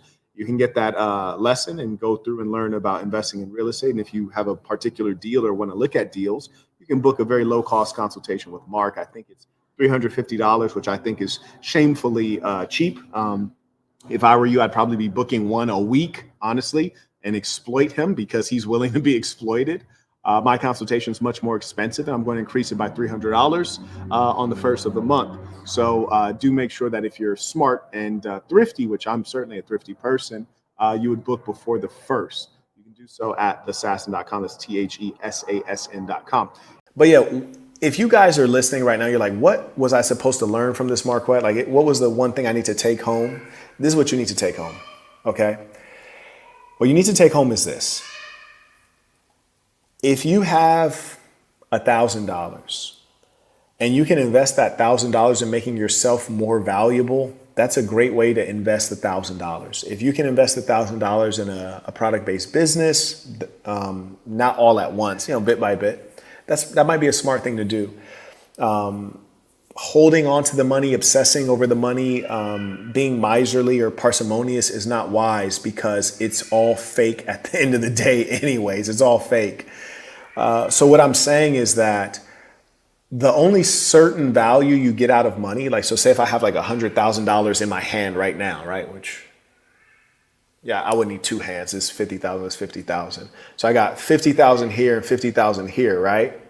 So if I got $100,000 in my hand right now, it really has added no value and no joy to my life. I might be dumb enough to be like, look, I got 50,000 here, 50,000 here. It's not added any value. But the moment I convert that money into something that I can utilize, whether it's a house, an automobile, a course I might take to better myself, or going on a bunch of dates, or even paying for 800 prostitutes, whatever the case might be, then I've converted into something that's actually valuable. But if I get stuck holding these 50,000 pieces of green paper, and this 50,000 pieces of green paper, I lost, right?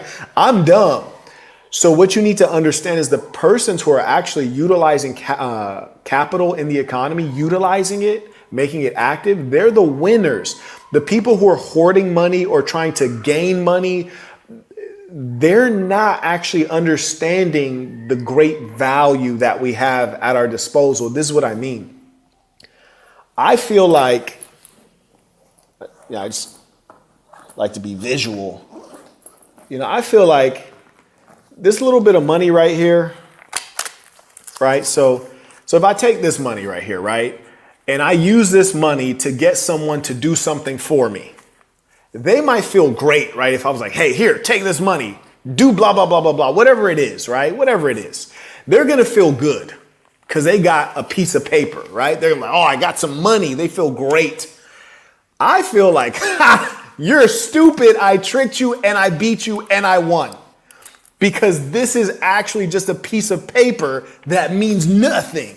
But what you did for me means something. The labor I extracted from you, the service I extracted from you means something in the world. Whereas if I leave you holding this, you're holding something that has no value. So the more you can convert this into something, then you win.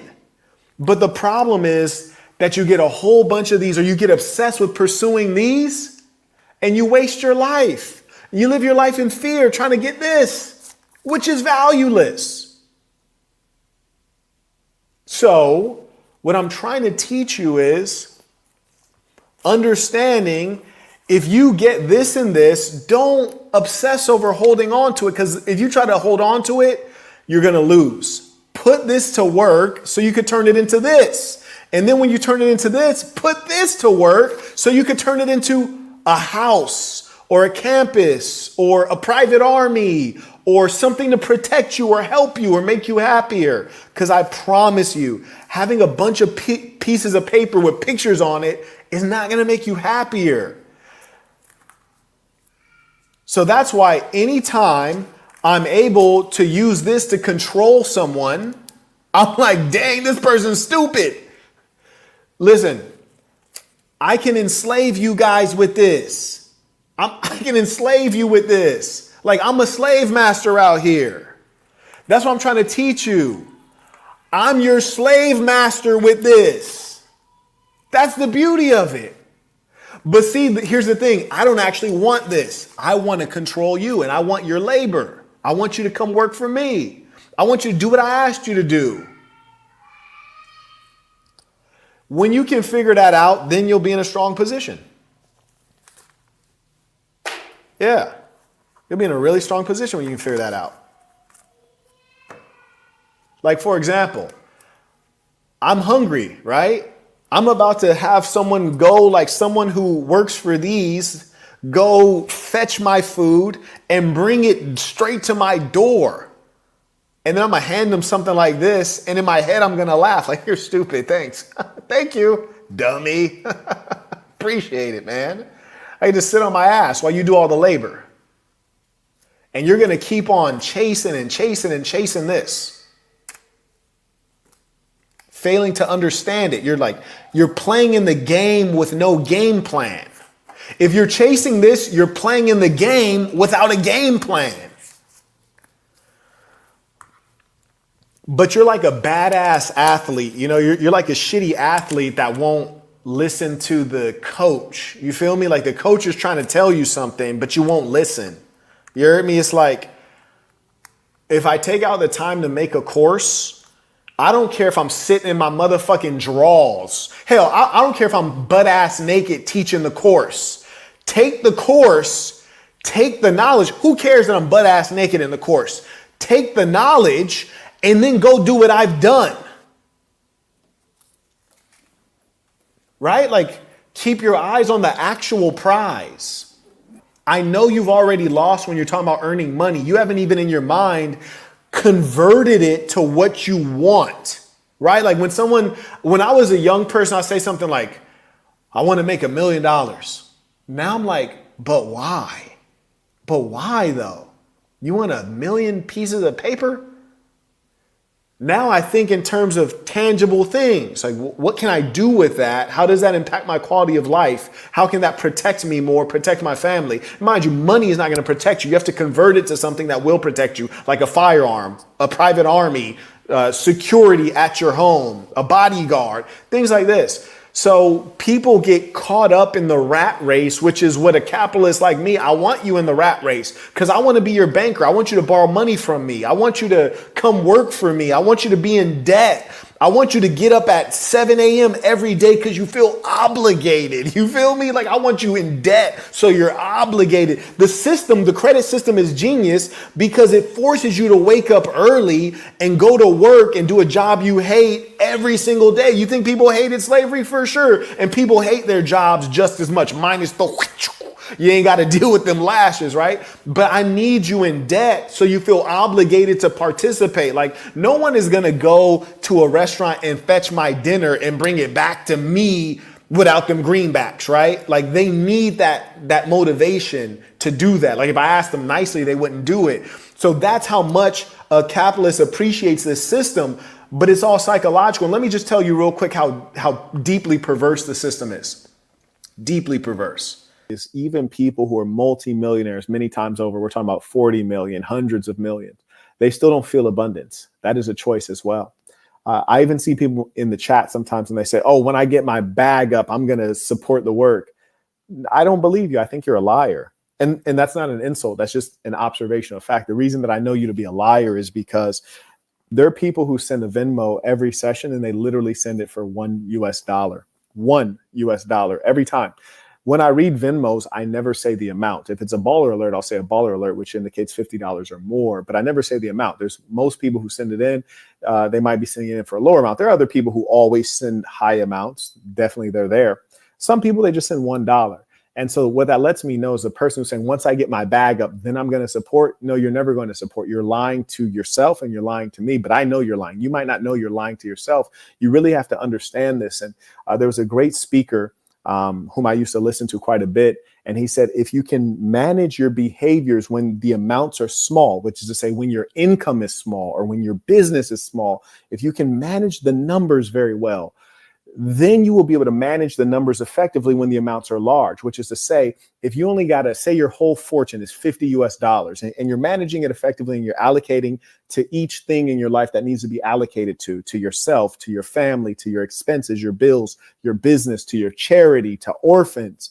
Maybe you can only give 50 cents to an orphan. Maybe you can only give $2 to your family, but you've made an allocation. So then when you're a multimillionaire, you're still willing to give that percentage, but it'll be a much larger amount. What happens is when people say like, oh, well, when I get my money together, then I'm going to support, that lets me know you're a stingy person, which is fine. When you do get your money together, then you're going to find a new reason not to support. So understand the amount of money you have doesn't matter. It's not about, I hope you guys understand some things you might never understand until you get there. Like I remember I used to have this super gorgeous a couple, actually, gorgeous girlfriend in high school, but there was one in particular. And the homie had asked me, he was like, bro, like, how do you have that girl and you still dealing with these other girls?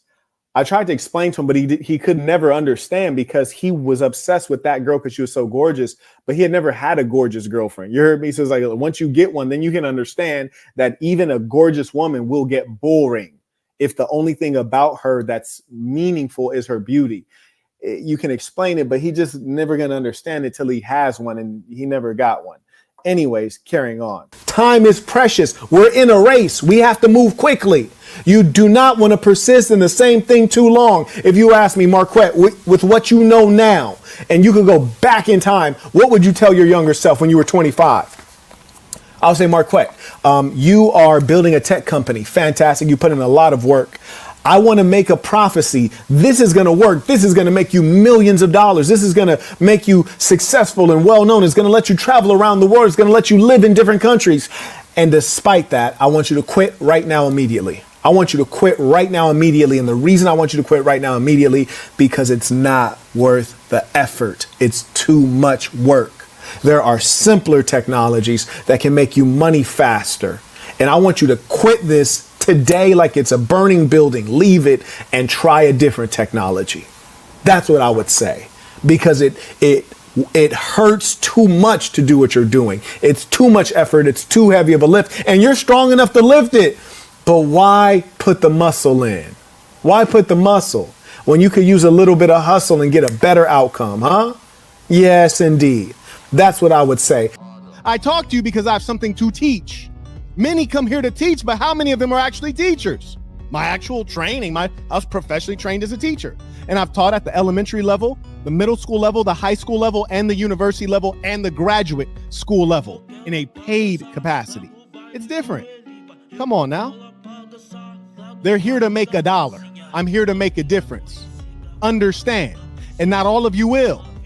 I speak to the leadership class. I don't speak to the dimwits. They'll never get it. We must take the liberty of sitting at the front of the classroom. Above all, the plan is for financial freedom, true ownership. So I invite you to work with me in executing this plan so that the dream is not just a dream.